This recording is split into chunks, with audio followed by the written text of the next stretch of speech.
October 2 Visika மகளிர் விடுதலை இயக்கம் நடத்தும் மது மற்றும் போதைப் பொருள் ஒழிப்பு மகளிர் மாநாடு.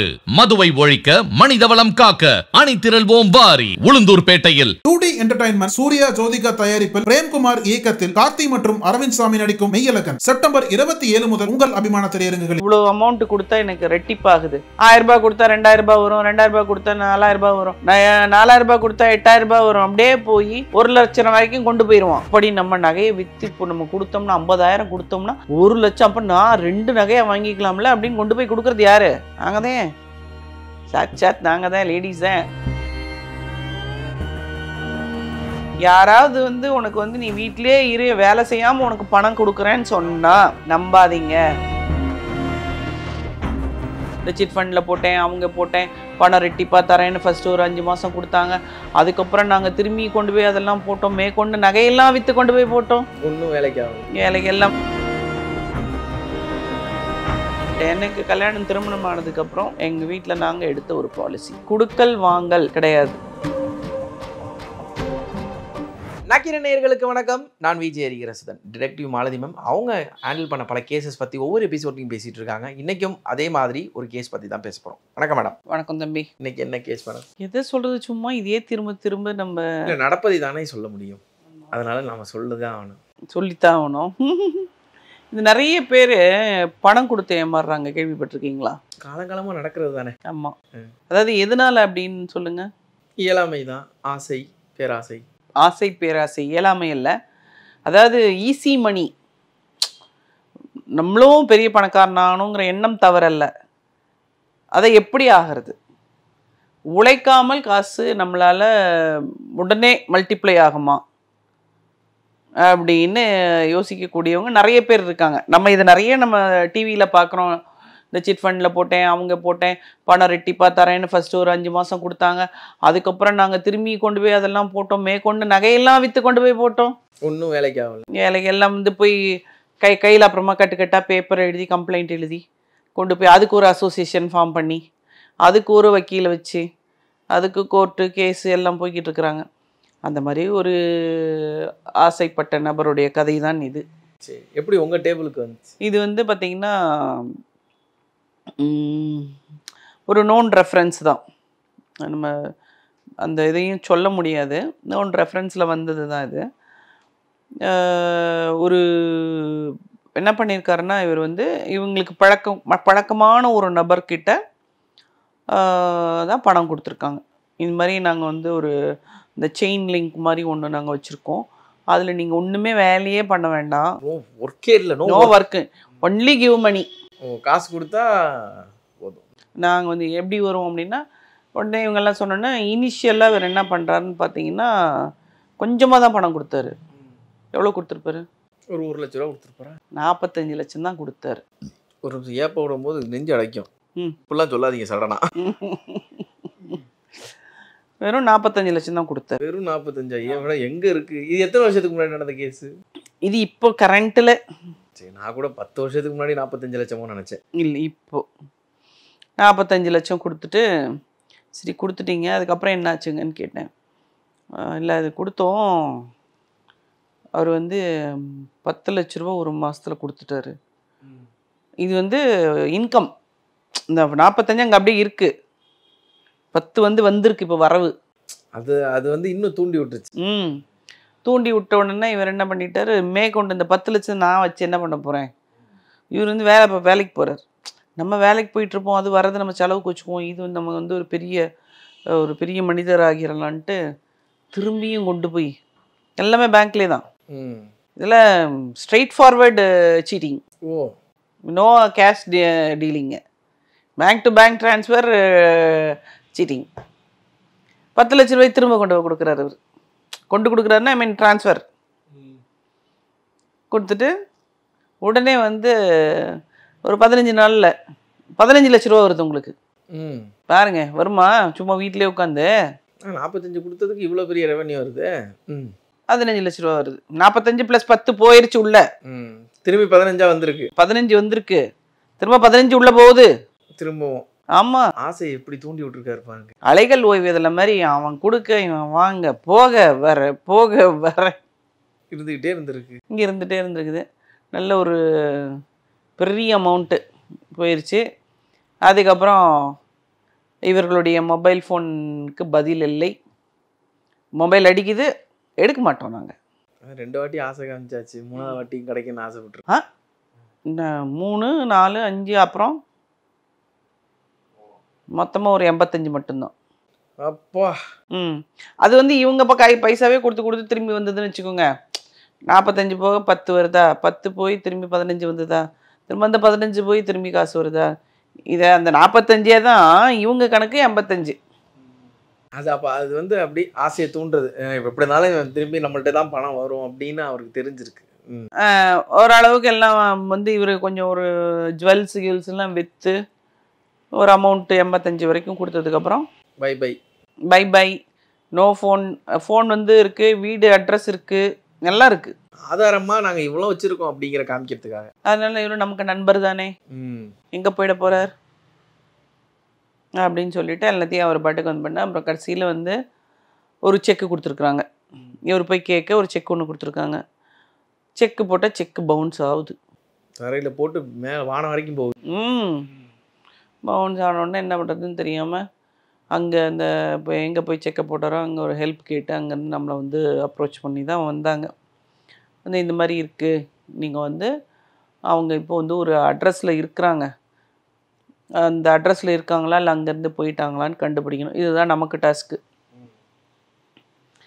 அப்புறம் நம்ம இந்த டாஸ்க்கை எடுத்து பண்ணும்போது பார்த்திங்கன்னா வீடு பூட்டி இருக்குது. பட் ஆனால் லைவ் தான், லைவில் இருக்கிறாங்க இந்த சென்ஸ் எப்போ வராங்க போகிறாங்கன்றது தெரியல. அது ஒரு பெரிய இந்த மாதிரி தப்பு பண்ணுறவங்கலாம் பார்த்திங்கன்னா செக்யூர்டாக இருப்பாங்க, செக்யூர்டு அப்பார்ட்மெண்ட்டில் இருக்காங்க. அவங்க வந்து அந்த நீங்கள் செக்யூரிட்டிகிட்ட போய் நீங்கள் ஒருத்தவங்க உங்களை பார்க்க வந்திருக்காங்கன்னு சொன்னால் அவங்க அங்கேருந்து உங்களுக்கு ஒரு நம்பர் அனுப்புவாங்கல்ல, கோடு வேர்டு மாதிரி. அது வந்தால் தான் நம்ம உள்ளே போவோம். ஆமாம், எல்லா அப்பார்ட்மெண்ட்லேயும் அப்படி தான். அப்போ எப்படி நீங்கள் உள்ளே போவீங்க? வாய்ப்பு இல்லையே. உங்களுக்கு அதான பெரிய பிரச்சனை, அப்பார்ட்மெண்ட் தான் உங்களுக்கு பிரச்சனையே. இல்லை, இப்போ இவனுமே உள்ளே போக முடியாத, இவனுமே அந்த லிங்க் கொடுத்த இப்போ அவன் உள்ளே இருக்கிறானா, வீட்டில் இருக்கானா இல்லையா, ஃபோனே எடுக்க மாட்டேங்கிறான். ஸோ இதுதான் நம்மளுடைய டாஸ்க். அவன் வண்டி நம்பரு, அவனுடைய ஃபோன் நம்பரு எல்லாத்தையும் வச்சு நம்ம ட்ரேஸ் அவுட் பண்ணி அவன் எங்கே இருக்கிறான் அப்படின்லாம் கண்டுபிடிக்கலான்னு வரும்போது அதுக்கப்புறம் அடுத்த ஒரு துணுக்கு நமக்கு கிடைக்குது. இவங்களுக்கு வந்து இதே தொழில். ஆக்சுவலாக வந்து அவங்களுடைய ஒரு பேங்க் அக்கௌண்ட்டை பெங்களூர்லேருந்து போலீஸ் வந்து ஃப்ரீஸ் பண்ணிட்டாங்க.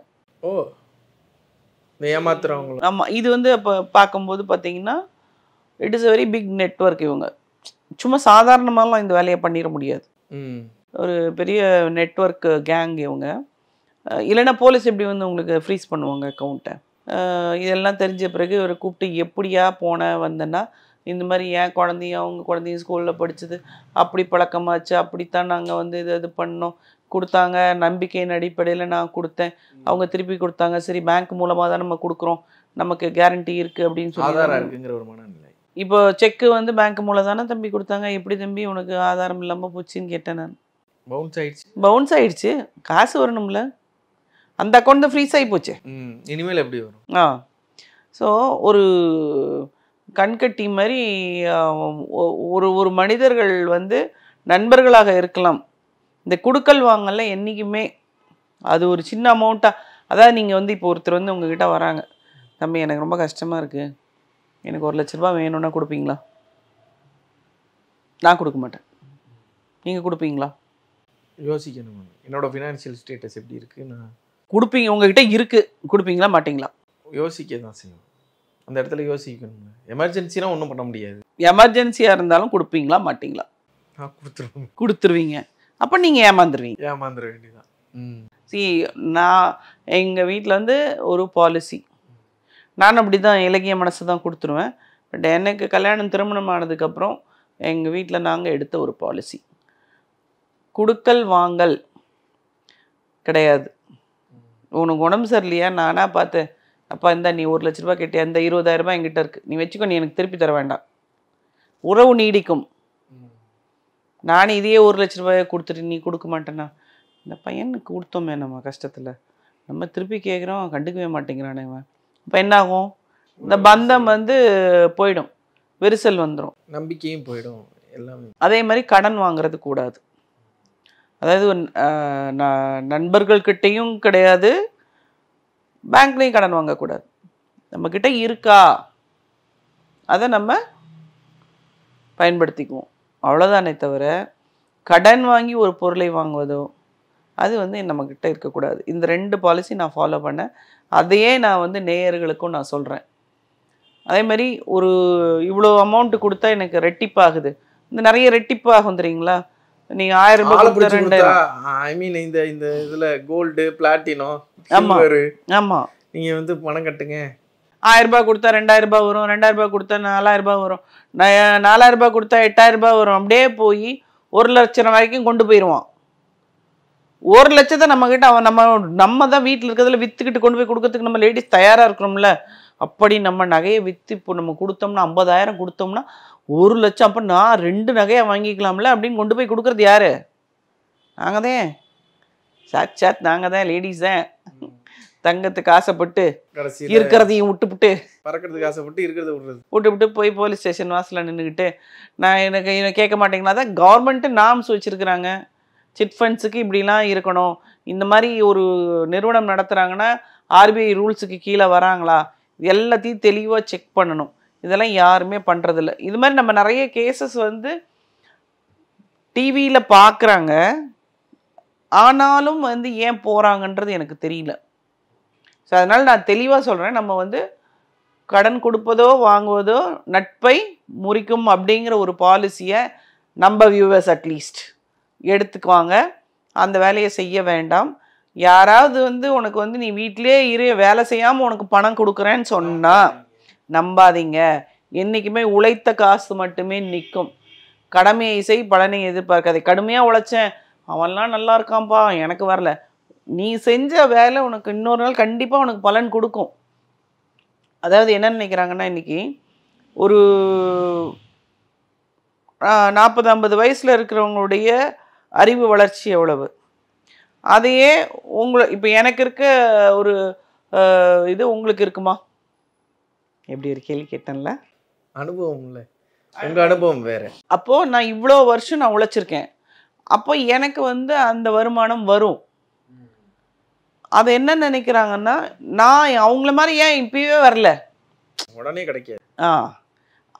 அந்த இதை வந்து மக்கள் வந்து உணரணும். இப்போ நீங்கள் இப்போ இந்த கேஸோட ஃப்ரீஸ் பண்ணிட்டாங்க, அதுக்கப்புறம் என்ன நடவடிக்கை உங்கள் சைட்லேருந்து எடுத்தீங்க, என்ன ஆச்சு? இப்போ நம்ம வந்து அவங்க இருக்கிற அந்த இடத்த வந்து கண்டுபிடிச்சி கொடுத்துட்டோம், அந்த நபர் அங்கே இருக்காங்கன்றதை கொடுத்தாச்சு. இனிமேல் இவங்களுக்கும் போலீஸ்க்கும் நம்ம அதுக்கு மேலே நம்ம ஒன்றும் பண்ண முடியாது, மூவ் பண்ண முடியாது. ஏன்னா இந்த குழந்தை ஸ்கூல் இருக்குன்னு சொன்னதுச்சு நம்ம கண்டுபிடிச்சி கொடுத்துட்டோம் அவங்களுக்கு. பட்டு இதுக்கு மேலே இவங்க என்ன பண்ண போகிறாங்க அப்படிங்கிறது இவங்க போய் ஸ்டேஷனில் கம்ப்ளைண்ட் கொடுத்து ரெக்கவர் பண்ணணும் அவ்வளோ அமௌண்ட்டையும். ஏன்னா இது வந்து ஒரு பிலோ 1 crore போது ஸ்டேஷனில் வச்சே பண்ணக்கூடியது தான், கோர்ட்டுக்கு போக வேண்டிய அவசியம் கிடையாது.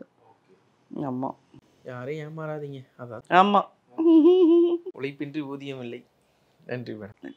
உங்கள் நக்கீரன் இதழில் கதாசிரியர், தயாரிப்பாளர், இயக்குனர் என பன்முகம் கொண்ட திரைக்கலைஞர் வி.சி. குகநாதன் எழுதி வரும் சினிமா கொட்டகை.